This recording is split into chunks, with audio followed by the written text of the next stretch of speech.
Hello there. How would your life change if you woke up this morning and find that someone had deposited $9 million in your bank account? How would that affect you? How would your mind shift if next week, just like that, you attracted 1,000 new clients into your business? 1,000. What would your life be like if, bang, just like that, you realized you had the energy of a 20-year-old? How would your mind shift if Mensa recognized you as the smartest person on the planet? They're good questions, aren't they? Well, let me tell you something.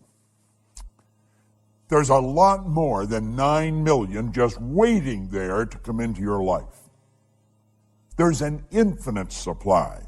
And the 1,000 clients, there's tens of thousands of people out there just waiting for someone to come and serve them. And the 20-year-old energy, you know, all the energy there ever was or ever will be is 100% evenly present in all places at the same time. No one gets energy. Everyone releases energy, and desire is the triggering mechanism that releases energy. And as far as being the smartest, hey, listen, the smartest sometimes are not the most effective. Being smart isn't the answer. Being effective is the answer. Do you know that all the knowledge there ever was or ever will be is 100% evenly present in all places at the same time? Do you know, Halliwell said that man's never satisfied. Never satisfied. The fact is deplored by many, but God did not intend man to be forever satisfied. You see, dissatisfaction is actually a creative state. That's right. There's a lot of people that mix up satisfaction and happiness. You can be very happy and very dissatisfied. I am never satisfied with the results that we get in our company, any of the companies that we have. I'm happy with them, but never satisfied. See, dissatisfaction is a creative state. Yeah, it was dissatisfaction that led to the incandescent light. Edison just got sick and tired of dealing with a wax candle or a kerosene lamp. You see? Yeah, it was dissatisfaction that led the Wright brothers to introduce us to a brand new kingdom.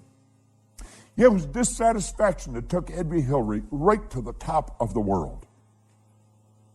It was dissatisfaction that caused John Kennedy to make a statement that we would be on the moon in this decade. He said that way back in the 60s. Now, I hope you are dissatisfied. And if you're not, well, I'm going to say a quiet prayer for you. See, we believe, therefore, that it is right and good for people to seek to gratify all pure desires and ambitions. Now, I know there's a lot of people that don't agree with that, but they don't agree with a lot of things. But you're going to find out the small select group of people that really understand these laws, understand there is an infinite source of supply. Everything comes from one infinite source.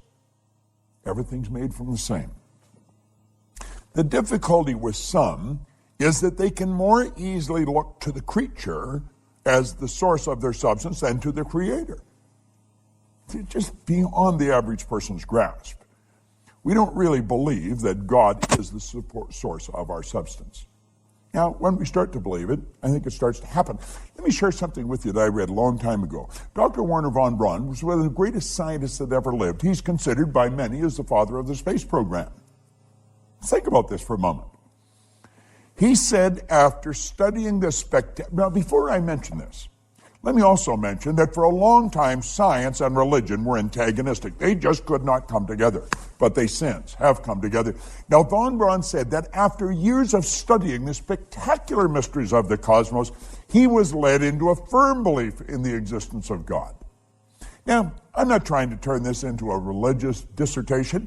I am just mentioning my own personal belief after studying these laws for very close to 50 years. I see the law as the uniform and orderly method of the omnipotent God. A law is something that happens every time with every person everywhere. And everyone that has accomplished anything will be quick to tell you this. See, as we look back, Everybody loves a dead genius. They really do. But you know, all of these great geniuses from history that we look at, they weren't considered geniuses when they were alive. The Wright brothers were considered real heretics. They really were. See, the people that made it happen, they were out of the box. They weren't ordinary thinkers, but they understood that there was this governing process called the law. You see, before we're able to believe in abundance of good, we've got to then see and enjoy that everything comes from one infinite source of supply. And when we really understand that, everything is going to change direction for us. Nothing can be made from something any more than something can be made from nothing. But where does water come from? Let's give it some thought. If we went outside on a nice clear day and stood there with a cup, just stood there, and we were patient, and we stayed there long enough, do you know that that cup would fill with water? Yeah. You would see in the no thing, you would see a cloud formation. And the cloud would become very heavy and very dark, and before long, water would fall out of it. Now, if we stayed there with that cup, where would the water go to? It'd go right back to where it came from. See, as above, so below. As below, so above. I want you to think about that. Nothing is created or destroyed. Everything's in a constant evolution of change. We literally live in an ocean of motion. You and I have the godlike ability to create images in our mind. And as we create the images in our mind, we control the vibration that we're in, and that vibration sets up an attractive force. In the seminars that I conduct, I hold up a little acorn sometimes that comes from a giant oak tree. But the little acorn is nothing but a mass of energy in a high speed of vibration. It's just a little physical nut. Now, if I kept that acorn in my pocket, that acorn would disintegrate because it's governed by a very, very basic law, create or disintegrate. And it's not in an environment that's conducive to its unfoldment. But let's suppose I take and I plant that acorn in the earth. Do you know that there's particles of earth that are in harmonious vibration with that little mass of energy that we call an acorn? See, if you looked at the acorn through a microscope, it's not solid, it's just a little mass of energy that's dancing. Let me digress for a moment. Let's suppose I took 2 drops of water on a glass top table and I pushed them together until they touched. Then I'd have 1 drop, wouldn't I? I'd have a bigger drop. Let's suppose I put another drop and I pushed it together. Now, what do you think the odds are of me separating that one little drop, one little puddle, I guess I could say, back into the same 3 little mass of molecules, the same 3 dots? You know it's not going to happen. You know, what God hath joined together gives it new meaning, doesn't it? Well, you see, there's particles of energy that's jammed right up against the acorn in the earth that don't vibrate in harmony with the acorn. But there's particles of energy that do vibrate in harmony with the acorn, and the acorn's like a magnetic force, and if you could see it with the naked eye, you would see little particles of energy marching just like obedient soldiers right towards the acorn. And as they touch the acorn like that, like the 2 drops of water, they become one with the acorn. And this process is continuous. It's continuous. And the only particles of energy that the acorn can attract are the particles that vibrate in harmony with it. They're on a frequency. And the acorn keeps attracting and keeps expanding. And the shoots come out of the bottom, and then it breaks through the earth, and it attracts from the atmosphere as well as from the earth. And before long, you'll see a giant oak tree. All by attraction. It's all energy moving. There's one source of supply, just one. Well, do you know that you are attracting to you right now from an infinite source? Now, if you're holding thoughts of lack and limitation, that's what you're going to attract. The universe, by law, can only give you what you put in the order for. What are you putting in the order for?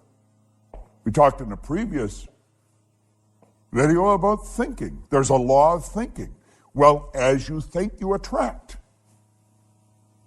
So think about it. What have you put in an order for? What are you attracting? Everything comes from one infinite source. You might say, well, I don't really understand that. Then just take my word for it, because I do understand it. And if you study it for a while, you're going to start to understand it. Like Solomon said, in all you're getting, get understanding. Well, let's understand where everything does come from. There's no lack. There's no limitation. As long as you live through your sensory factors and just go by what you see, Then there will be lack and limitation because you're dealing with a very limited view. But when you start dealing with God's eye view, you see things from a much higher level. There's no lack and no limitation. And understand this, what you think you attract, and you attract from one infinite source of supply. Study this law of supply. It's a phenomenal law, and it works for every person, every time, everywhere.